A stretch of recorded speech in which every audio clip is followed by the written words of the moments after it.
ஸ்கேமுகள் பலவிதம், அதில் இது ஒரு விதம்.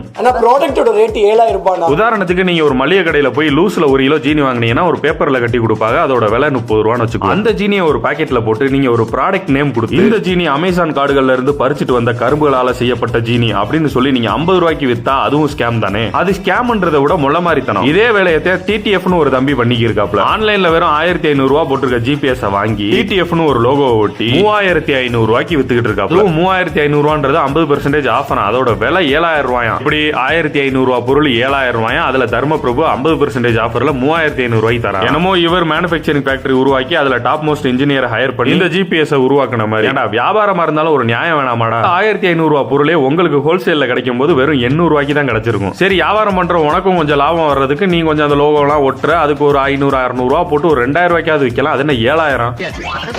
என்னது மூட்டை பச்சை நவீன விஷயம்.